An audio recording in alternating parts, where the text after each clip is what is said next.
ये short term और long term goals के लिए ये उस समय इन्वेस्टमेंट के तरीके कैसे किस तरह से डिजाइन किया जाए? जितना गोल शॉर्ट टर्म होता है 3 साल 2 साल 4 साल, उतना व्यक्ति को पोर्टफोलियो में डेट ज्यादा रखना चाहिए। मतलब fixed income, FD, bonds, corporate bonds, अच्छा। ये सब रखना चाहिए, ठीक है। और जितना आपका गोल दूर है, फॉर एग्जाम्पल 10 साल 15 साल 20 साल, उतना पोर्टफोलियो में इक्विटी ज्यादा रखना चाहिए, डेट कम रखना चाहिए। लोग क्या कहते हैं, लोग कहते हैं कि मेरे को उम्र के हिसाब से डेट और इक्विटी होना चाहिए। 100 माइनस एज का एक फॉर्मूला होता है कि अगर आपकी उम्र 30 साल है तो 100 में से 30 माइनस करें तो आपका पैसा 70% इक्विटी में होना चाहिए, 30% डेट में होना चाहिए। अच्छा। मैं थोड़ा सा नहीं मानता इसको। मैं कहता हूं कि आपका डेट इक्विटी जो एलोकेशन है वो आपके प्योरली गोल के हिसाब से होना चाहिए और कुछ नहीं होना चाहिए। आपने कंपाउंडिंग की बात की थी बीच में, वो थोड़ा सा बताएं। कंपाउंडिंग का ये मैजिक जादू कितना बड़ा है? देखिए, हमने एक एग्जाम्पल देखा 1000 रुपए वाला कि कैसे 7,20,000 जो है वो 794 करोड़ हो गया। इसी तरीके से एक म्यूचुअल फंड है HDFC फ्लेक्सी कैप, 1995 में आया था, 30 साल पहले। 10 रुपए का आया था, आज 2200 रुपए का। 10 का आया था, 2200 का। 2200 का 220 गुना हो गया 30 साल में। ठीक है। लोग क्या कहते हैं ना, लोग जमीनों में गुने के हिसाब से बताते हैं, सर ये जमीन 10 गुना हो गई, 20 गुना हो गई, 30 गुना हो गई, 50 गुना हो गई।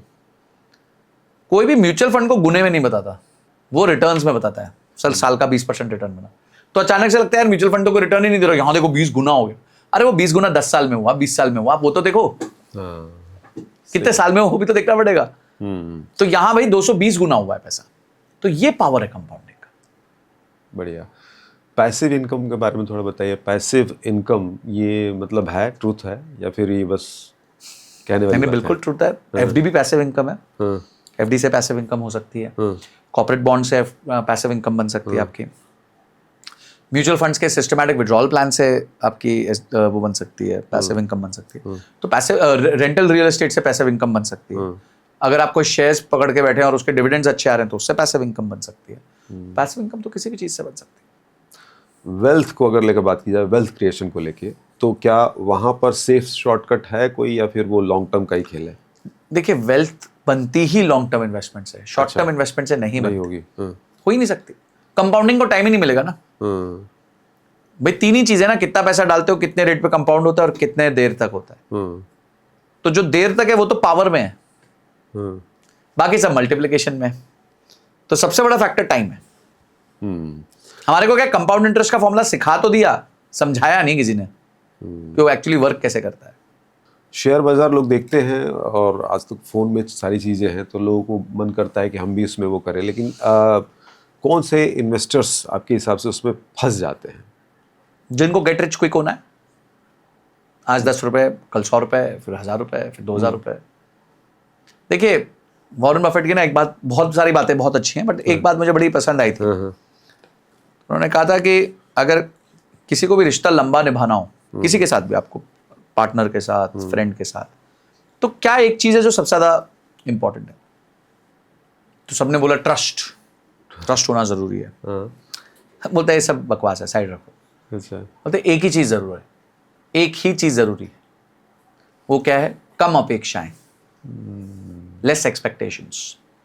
अगर आप किसी भी रिलेशनशिप से लेस एक्सपेक्टेशन रखते हैं तो वो रिश्ता लंबा निभता है। तो अगर आप स्टॉक मार्केट से भी कम अपेक्षाएं रखेंगे, राइट अपेक्षाएं रखेंगे, तो वो आपको लंबे समय तक पैसा देगी।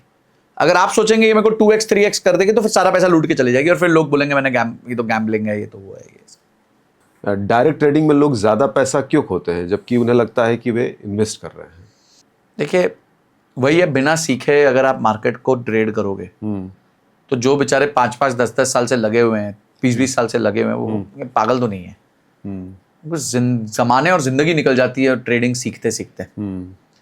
तो मैं सबसे आग्रह ये करूंगा, क्या ट्रेडिंग हमें कर सकते हैं? बिल्कुल कर सकते हैं, पर बिना सीखे मत करिए। और आप ये मत अपेक्षा करिए कि मैं 10 दिन सीखूंगा और काम हो जाएगा। It's a regular process, it's a roll over process है। आपको सीखते रहना पड़ेगा, तब जाके आप इसको कंप्लीटली सीख पाओगे।